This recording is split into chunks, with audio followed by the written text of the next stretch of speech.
देवा के कमर की टूटी हड्डी को भैरवनाथ ने कर्ण पिशाचिनी को बुलाकर जुड़वा दिया था। इसलिए घर आने के बाद गोरखनाथ देवा और भैरवनाथ दोनों के जख्मों पर जड़ी बूटी पीस पीस कर लगा देता है और जिस बच्चे की आत्मा को वो अपने साथ लेकर आया था उसे मावा तथा चर्बी वाला गोश्त खिलाने के बाद उसे भी कच्चा कलवा के साथ देवा की निगरानी में लगा देता है और उस दूसरे कच्चे कलवे के बारे में भैरवनाथ को बता देता है। रात तक भैरवनाथ तथा देवा उठकर बैठने की स्थिति में आ जाते हैं, लेकिन उनका दर्द अभी तक पूरी तरह से गया नहीं था। यक्षिणी मंत्र जाप बीच में छूटना नहीं चाहिए, इसलिए गोरखनाथ देवा को लेकर अकेला काली नदी पर आ जाता है। भैरवनाथ को आराम करने के लिए घर पर ही छोड़कर काली नदी पर आने के बाद गोरखनाथ देवा के लिए सुरक्षा चक्र बनाता है और देवा को सहारा देकर उसमें बैठा देता है यक्षिणी मंत्र जाप करने के लिए और खुद वहीं आसपास का मुआयना करने लग जाता है। दोनों कच्चा कलवा वहीं पास में एक बड़े से पत्थर पर बैठकर देवा की पहरेदारी करने लग जाते हैं। देवा हमेशा की तरह अपने इष्ट देव को प्रणाम करके एक माला गुरु मंत्र की जापता है और फिर यक्षिणी 51 माला जाप करना शुरू कर देता है। करीबन 11 माला मंत्र जाप होते ही एक अत्यंत सुंदर स्त्री देवा को सुरक्षा चक्र के कुछ दूरी पर ही खड़ी हुई दिखाई देने लग जाती है। उस अत्यंत सुंदर स्त्री ने नाभि दर्शना सफेद झीनी सी साड़ी पहन रखी थी, जिसमें से उसके बदन के उभार झोंके तो दिख रहे थे। उसके मादक होठों पर चंचल मुस्कान फैली हुई थी। उसके गले में एक बेशकीमती हीरो का हार चमक रहा था। उस हीरे के हार की चमक से उसके रूप में 4 चांद लग गए थे।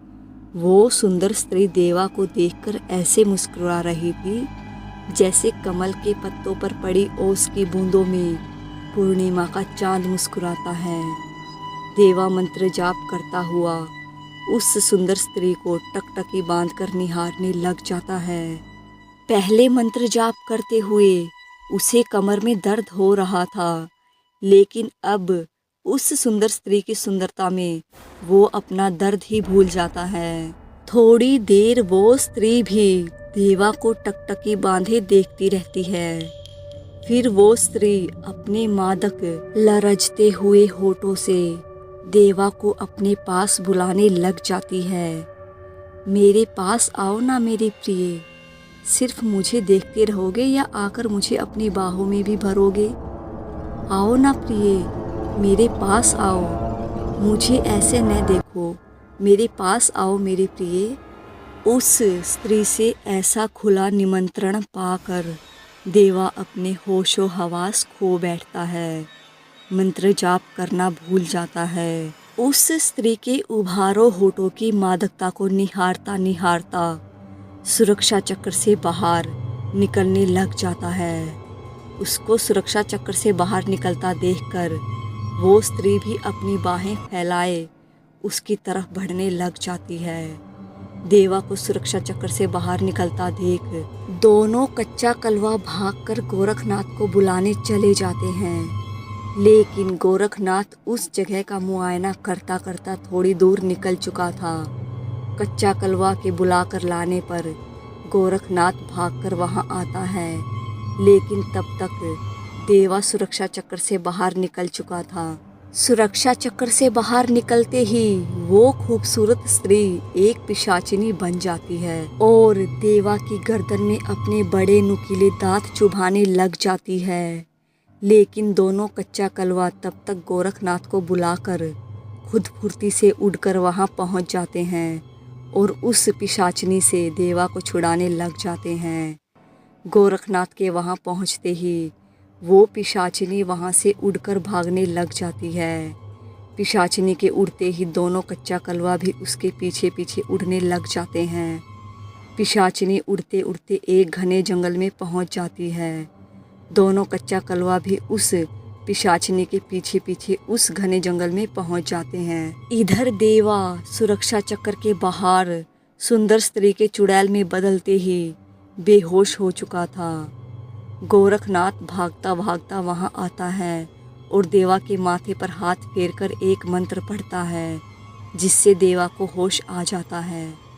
फिर गोरखनाथ उसे वहां से उठाकर वापस सुरक्षा चक्र में बिठा देता है। देवा वापस से माला फेरता हुआ मंत्र जाप करने लग जाता है। अब गोरखनाथ कहीं नहीं जाता, वहीं देवा के पास बैठकर कुछ सोचने लग जाता है। उधर दूसरी तरफ रात में जैसे ही 12 बजते हैं, लाल घाट का प्रेत गोरखनाथ का रूप धरकर भैरवनाथ के कमरे में पहुंच जाता है। भैरवनाथ गोरखनाथ बने लाल घाट के प्रेत को सच में गोरखनाथ समझ बैठता है और उससे पूछता है, तू इस वक्त यहाँ क्या कर रहा है गोरखा? तुझे तो अभी इस वक्त काली नदी पर होना चाहिए था, देवा के पास, क्योंकि उसके साथ कभी भी कुछ भी अनहोनी हो सकती है। लाल घाट का प्रेत बना गोरखनाथ उसे हकलाते हुए, मैं यहाँ कुछ भूल गया था, वही वापस लेने आया हूँ। वापस जा रहा हूँ काली नदी पर। मुझे तो ये समझ नहीं आ रहा कि तू ऐसा क्या भूल गया था गोरखा, जो तुझे उस लड़के को साधना करते हुए छोड़कर यहाँ आना पड़ा। सच सच बता, क्या हुआ? तू जरूर मुझसे कुछ छिपा रहा है। गोरखनाथ बना लाल घाट का प्रेत, मैं झूठ क्यों बोलूँगा? मैं कुछ भूल गया था, वही लेने आया हूँ। ठीक है, अब जल्दी से जा उस लड़के के पास। ये बोलकर भैरवनाथ जैसे ही अपनी आंखें बंद करता है, लाल घाट का प्रेत अपने असली रूप में बदल जाता है और भैरवनाथ की गर्दन पकड़कर उसे हवा में उल्टा लटका देता है। नीच, दुष्ट, धोखेबाज, गोरखनाथ का रूप धरता है तू।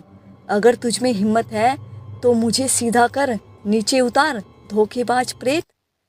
तू अपनी चाल में ऐसे ही कामयाब नहीं हो सकता है। लाल घाट का प्रेत हंसता हुआ कहता है, तुझे ऐसे तड़पता देख मुझे बहुत सुकून मिल रहा है तांत्रिक। तूने मुझे वर्षों उस लुटिया में बंद रखा है, अब तू बंद होगा किसी और की लुटिया में मेरे हाथों मरने के बाद। ये बोलकर लाल घाट का प्रेत उल्टे लटके भैरवनाथ की गर्दन को मरोड़ देता है। गर्दन मरोड़ते ही भैरवनाथ मर जाता है।